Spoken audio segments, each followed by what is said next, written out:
Hello friends, और दोबारा आपका स्वागत है मेरे चैनल फाई सही पर। लास्ट लेक्चर में हम लोगों ने मॉलिक्यूल एज हार्मोनिक ऑसिलेटर पढ़ा था।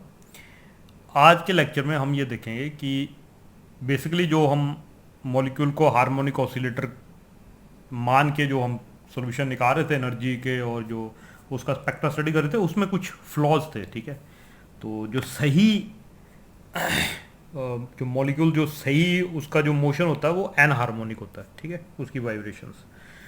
ओके, तो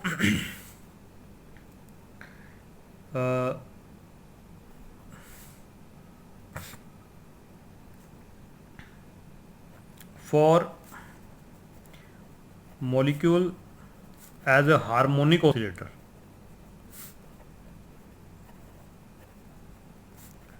there was a single band. ठीक है, सिंगल लाइन थी। ठीक है, एट ओमेगा ये वेव नंबर था। यानी कि एक ही लाइन आ रही थी। अगर आप वहाँ पे लास्ट लेक्चर अगर आप देखो तो वहाँ पे एक ही लाइन आ रही थी, जो सबसे फंडामेंटल जिसको कहते हैं वही लाइन आ रही थी बस। ठीक। कब? जब हम मॉलिक्यूल को हार्मोनिक ऑसिलेटर मान रहे थे। ठीक है, एक्चुअल स्पेक्ट्रा जो है consists of a fundamental band, जो ये है ही है ना, एक फंडामेंटल बैंड। एंड उसके साथ क्या है, ये सबसे ज़्यादा इंटेंसिटी वाला होता है फंडामेंटल बैंड। और उसके साथ क्या है, and number of weak bands, और बड़े सारे वीक बैंड्स भी होते हैं। ठीक है, जिनको हम ओवरटोन्स भी कहते हैं। क्या कहते हैं जिनको? ओवरटोन्स। ठीक है, और कहाँ पे मिलते हैं ये? At wave number slightly less than 2 omega, 3 omega etcetera. ठीक है, इसका मतलब जो एक्चुअल स्पेक्ट्रम है, देखिए मैं आपको ये बताने की कोशिश कर रहा हूँ कि एनहार्मोनिसिटी लेने की जरूरत क्यों पड़ी। पहला तो ये है कि ये सिंगल बता रहा था हार्मोनिक। ठीक है, एक्सप्लेन नहीं कर पाया। इसके साथ जो असली में आता है हमारे पास, असली में एक इंटेंस बैंड होता है। ठीक है, फंडामेंटल बैंड जिसको कहते हैं। ठीक है जी, और उसके साथ कुछ वीक बैंड्स भी होते हैं। ठीक है, जिनको हम क्या कहते हैं? ओवरटोन कहते हैं, या जिनको हम क्या कहते हैं? Weak bands. ठीक है जी। अब ओवरटोन से हमें ये पता चलता है, ये क्या इंडिकेट करती हैं? ओवरटोन इंडिकेट्स दैट जो सिलेक्शन रूल है ना हमारे पास, ठीक है, ये आपको पता है, वी जो है ये है हमारे पास, इसको कहते हैं हम वाइब्रेशनल क्वांटम नंबर। ठीक है, नॉट स्ट्रिक्टली ओबेड। ठीक है, क्योंकि अगर एक ही जैसी ट्रांजिशन होती तब तो ये हो ही रहा था। इसका मतलब और ट्रांजिशन भी है। ओके, इसका मतलब जो डेल्टा न्यू है ये ग्रेटर देन 1 भी हो सकता है किसी किसी केस में। ठीक है, इसका ये भी मतलब है कि जो डाइपोल मोमेंट है is not linear, strictly linear you can say. ठीक है, जो डाइपोल मोमेंट है वो स्ट्रिक्टली लीनियर नहीं है। ठीक है, दूसरा एक और चीज हमें पता चली कि अब ओवरटोन ऊपर मैंने लिखा कि स्लाइटली कम है इससे। Okay, since overtones are slightly lesser than 2 omega, 3 omega and so on. इसका मतलब ये है कि अगर उससे छोटे हैं, इसका मतलब कि जो वाइब्रेशन लेवल्स हैं वो इक्वी स्पेस नहीं है, उनके बीच की जो डिफरेंस है एनर्जी का वो इक्वल नहीं है। जैसे हमने बनाया था तो इक्वल ही था। ठीक है, तो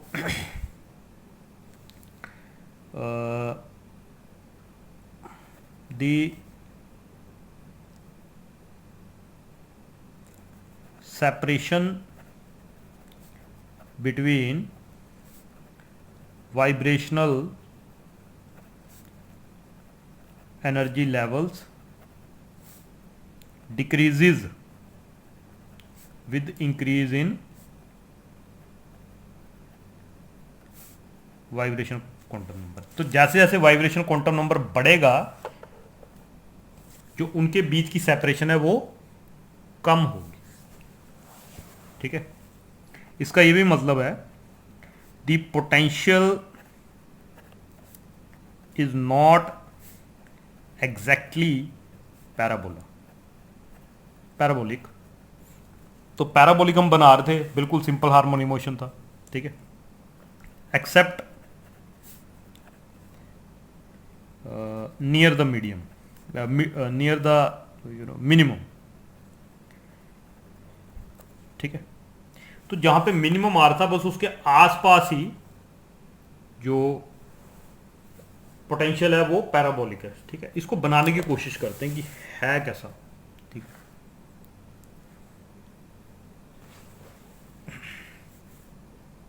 the actual potential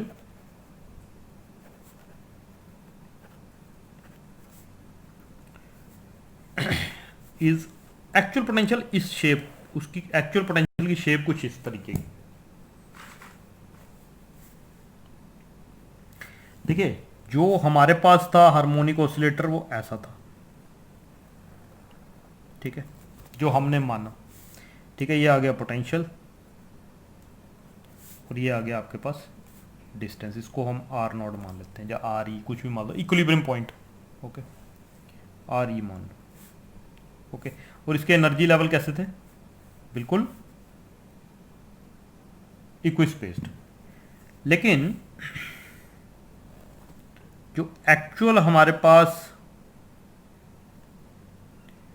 शेप है इसकी वो ऐसी है।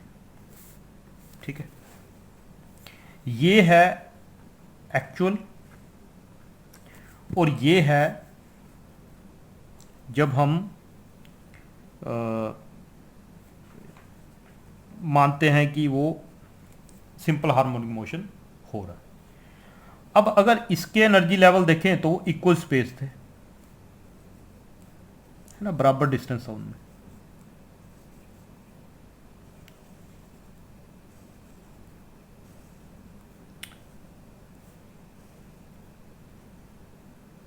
ठीक है, उसी की वजह से, और एक ही सिलेक्शन रूल था। ठीक है, क्या था सिलेक्शन रूल इसका? इसका सिलेक्शन रूल था delta U is equal two plus minus one. अब ये जो रेड कलर में मैंने बनाया, ये एक्चुअल पोटेंशियल है। इसके लेवल्स जो हैं वो आहिस्ता आहिस्ता पास पास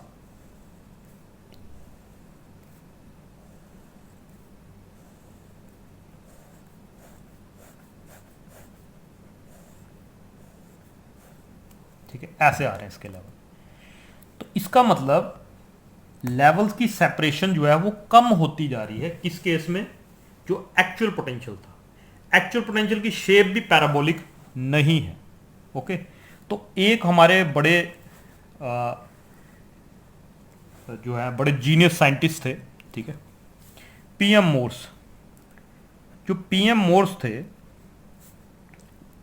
उन्होंने क्या किया? Use curve fitting to find an empirical formula। उन्होंने एक फॉर्मूला निकाला जो कि इस पोटेंशियल का फंक्शन हो। ठीक है, जो कि इस कर्व का फंक्शन हो। ओके, विच इज कॉल्ड, इसको कहते हैं मोर्स फंक्शन। और मोर्स फंक्शन क्या है वो मैं लिख देता हूँ। उसमें यह है कि हमारे पास जो एनर्जी है इसकी वो ऐसी होनी चाहिए, D E 1 minus E raise to power beta R minus R E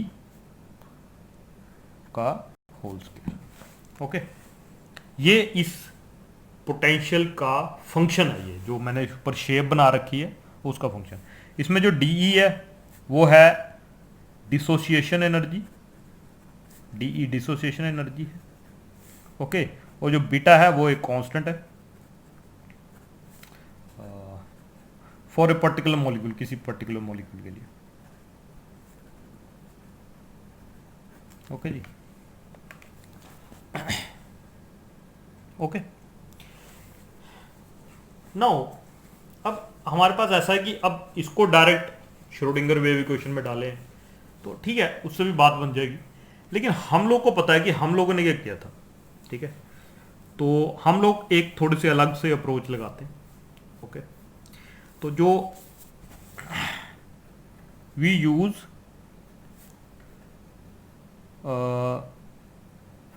potential energy series, Taylor series जो थी, okay, and for the first approximation, पहली अप्रोक्सीमेशन के तौर पर टेक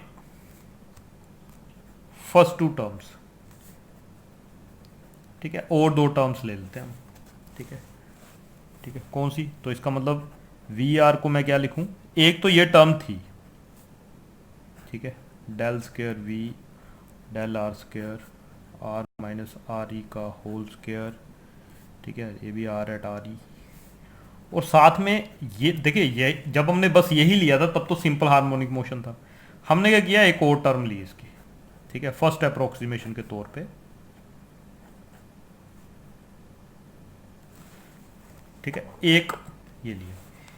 तो इसको हम शॉर्ट फॉर्म में क्या लिख सकते हैं, इसको लिख सकते हैं कि F, it is the function of F, ठीक है, एंड जी का होल क्यूब। ओके, जैसे लास्ट टाइम किया था। अगर आपको कुछ दिक्कत है तो पिछले जो इससे पहले वाला लेक्चर है उसको देख सकते हो, ठीक है। तो जी है, ये कोई कांस्टेंट है, जैसे ये एफ से बहुत छोटा है। ओके, या इसको ऐसे लिख सकते हो आप कि V R is equal to F X square, ठीक है, half of K X square तो होता ही था, माइनस जी एक्स क्यूब, ठीक है। इस तरीके का फंक्शन है, इसको श्रोडिंगर वेव इक्वेशन में पुट करेंगे और फिर हम निकालेंगे एनर्जी। ओके, मान लीजिए हमने श्रोडिंगर वेव इक्वेशन में डाल दिया इसको और फिर एनर्जी निकालने लगे इससे।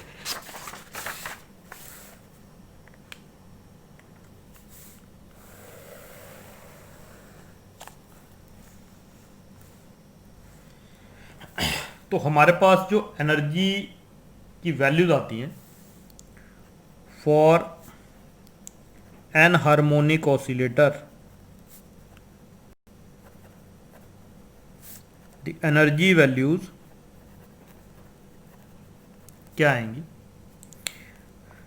ई, अब ऑब्वियसली ये इसका फंक्शन होगा, इसको लिख सकते हैं S C omega E plus 1/2 minus S C omega E X E plus 1/2 का होल स्क्वायर। ये तो एनर्जी आ गई, इसको इक्वेशन नंबर 1 दे देते हैं। इसको आपने याद रखना है, ये एनर्जी तो हमारे पास आती थी, ये कौन सी है, हार्मोनिक ऑसिलेटर की ये थी, और ये थोड़ी करेक्शन टर्म है इसके साथ, ठीक है।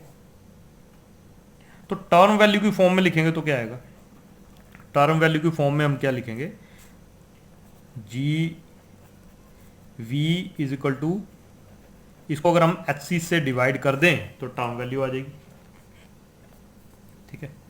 तो इसका मतलब टर्म वैल्यू किसके बराबर आ गई, वो आ गई हमारे पास omega E V plus 1/2 minus omega E X E V plus 1/2 का होल स्क्वायर। ये बहुत इंपॉर्टेंट इक्वेशन है, ठीक है, एग्जाम में इसके बेस पे क्वेश्चन आते हैं आपको, ठीक है, ओके। और ओमेगा ई क्या है, ओमेगा ई होता है हमारे पास वेव नंबर स्पेसिंग, ओके, ठीक है। और ये जो ओमेगा ई एक्स ई है उसको कहते हैं हम anharmonic anharmonicity constant, anharmonicity constant. Okay जी, ये भी मिल गया हमारे को।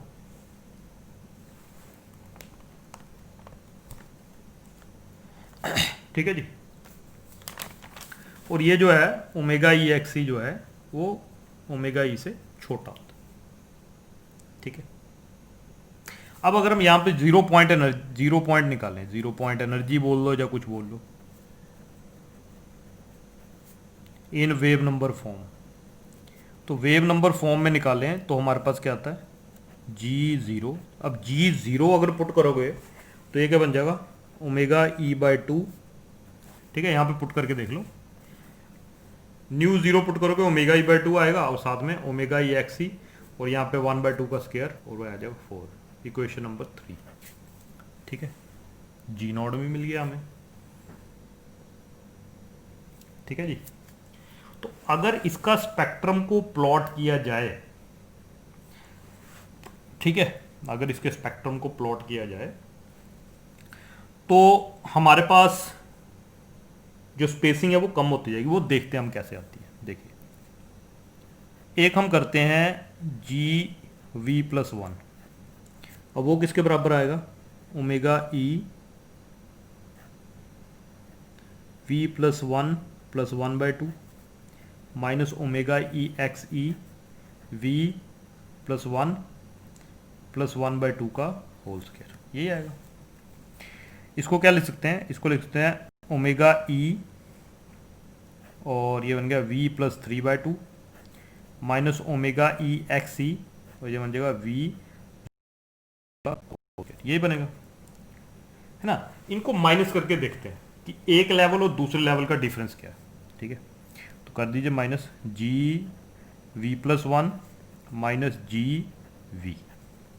अब जब इसको माइनस करेंगे तो जो हमारे को मिलेगा, ये तो देखिए ये तो लेवल बता रहा है ना, वो मिलेगा हमारे को वेव नंबर। ठीक है, और वेव नंबर देखते हैं क्या आता है, मतलब डिफरेंस कैसा आता है। अगर तो डिफरेंस कांस्टेंट आ रहा है तो फिर तो पहले वाला केस ही था, लेकिन हम देखेंगे कि डिफरेंस कांस्टेंट नहीं आएगा। ठीक है, अब देखिए, ये देखिए ये क्या बना, ओमेगा ई V+3/2 minus omega E X ई V+3/2 का होल स्क्वायर, माइनस, और माइनस किसको करना है हमने, माइनस करना है इसको GV को। ठीक है, GV को माइनस कर दीजिए, तो बना ओमेगा ई +1/2, और ये माइनस और माइनस माइनस प्लस हो जाएगा, ओमेगा ई एक्स ई V+1/2 का होल स्क्वायर। अब देखिए, इसको ऐसा लिखते हैं ओमेगा ई और V+3/2 minus V-1/2 plus omega E X E. ठीक है जी, ठीक है जी।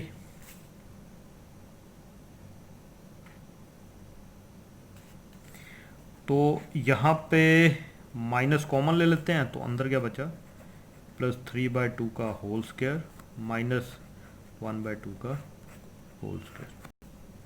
ठीक है, ये तो कैंसिल हो जाएगा। 3/2 माइनस 1/2 क्या होता है, 1। तो ये बन जाएगा is equal to omega E we.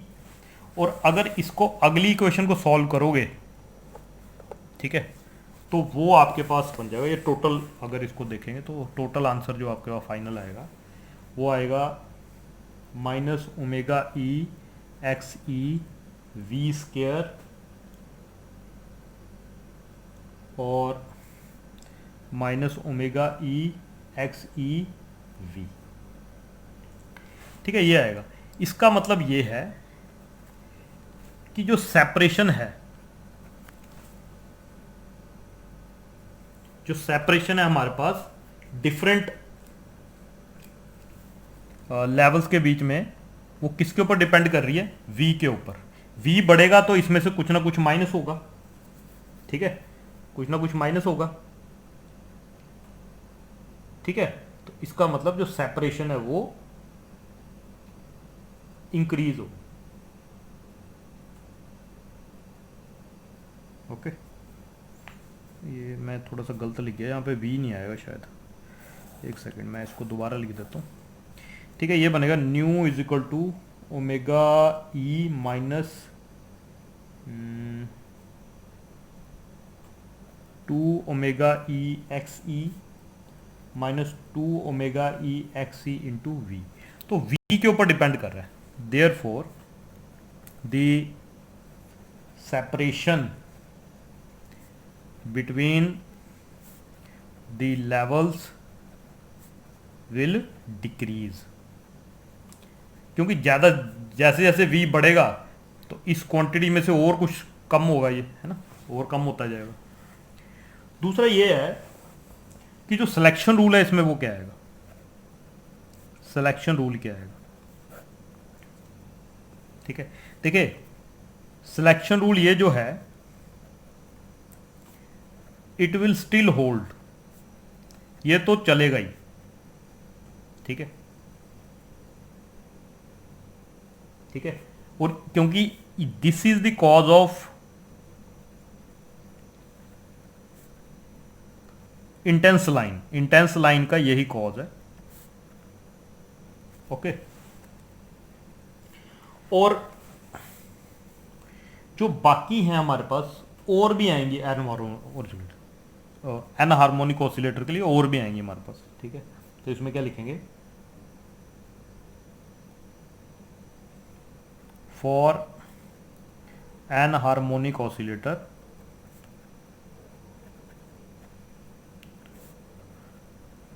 other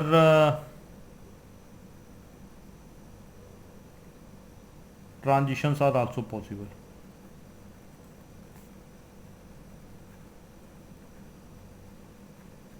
ठीक है, वो कौन सी होंगी, delta we +-2 +-3 +-4 and so on, ये भी होंगी वहां। ओके, तो ये इसकी वजह से क्या मिल रहा है हमारे को, ओवरटोन्स, इसकी वजह से हमारे को ओवरटोन्स मिल रही है। अब मान लेते हैं ये हमारा ये एनर्जी लेवल, ठीक है,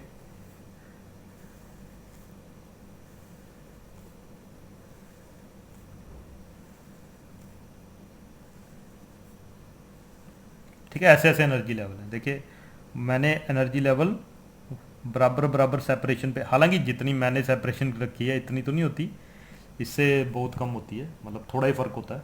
ठीक है, अब देखिए इसमें जब ये आ गया हमारे पास इज इक्वल टू 0, ये आ गया 1 2 3 4 5 6। ठीक है, जो तो पहली लाइन है, ये पहली लाइन की वजह से क्या होगा, हमारे पास इंटेंस बैंड मिलेगा, intense.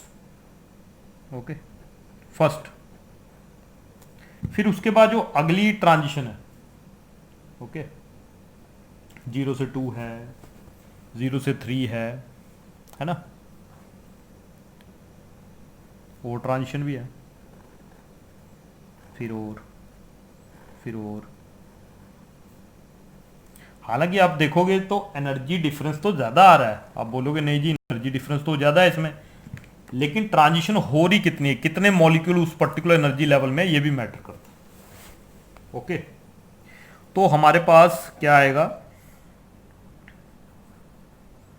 New is equal to 0 से न्यू इज इक्वल टू 1, ये आ गया फंडामेंटल बैंड। फिर न्यू इज इक्वल टू जिसको बोलते हैं हम 0 से nu is equal to 2, first overtone.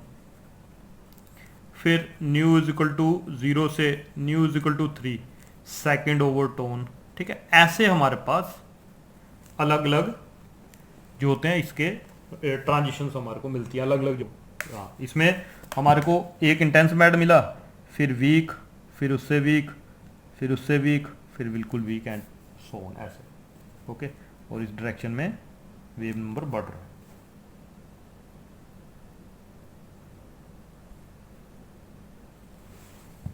Okay,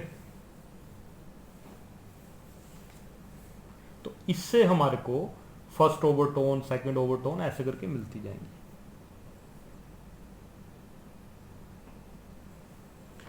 ये थे week overtone bands.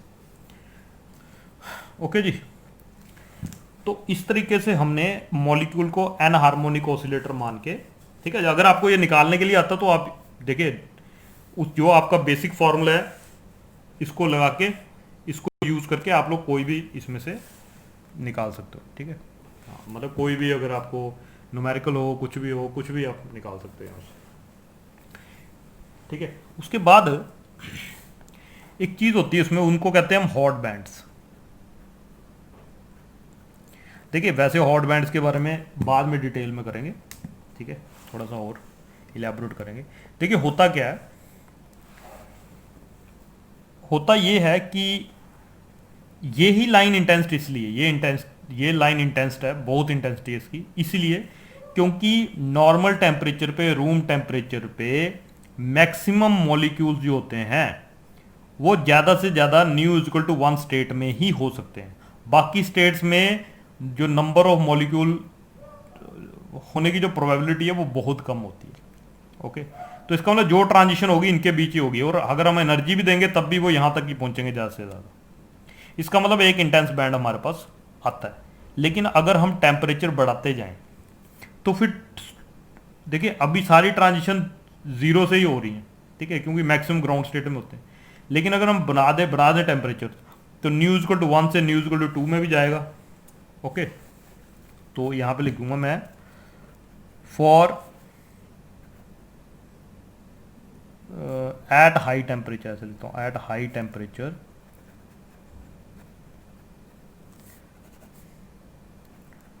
There exist some other lines which are called hot bands। Okay, और वो कब होता है वो देखिए, फर्स्ट हॉट बैंड कब आता है, न्यू इज इक्वल टू 1 से nu is equal to 2। Second hot band nu is equal to 2 से nu is equal to 3 and so on. लेकिन ये आ रहे हैं हाई टेम्परेचर के ऊपर, ठीक है। हाई टेम्परेचर पे ऐसा हो सकता है कि पहले फर्स्ट एनर्जी लेवल से दूसरे में चले जाए, ठीक है, ठीक है।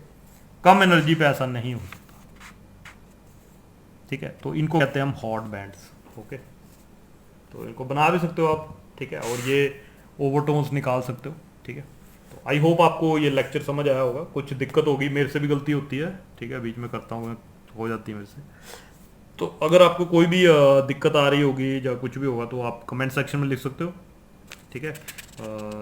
तो ओके, नेक्स्ट टाइम हम लोग क्या करेंगे, इसकी वाइब्रेशन फ्रिक्वेंसी, फोर्स कांस्टेंट निकालेंगे एन हार्मोनिक ऑसिलेटर का, और आइसोटोप इफेक्ट देखेंगे। ये दो चीज़ें देखेंगे नेक्स्ट लेक्चर में, और फिर हम देखेंगे molecule as a vibrating rotator. Okay, तो तब तक के लिए ओके, टाटा बाय बाय, फिर मिलेंगे नेक्स्ट लेक्चर में।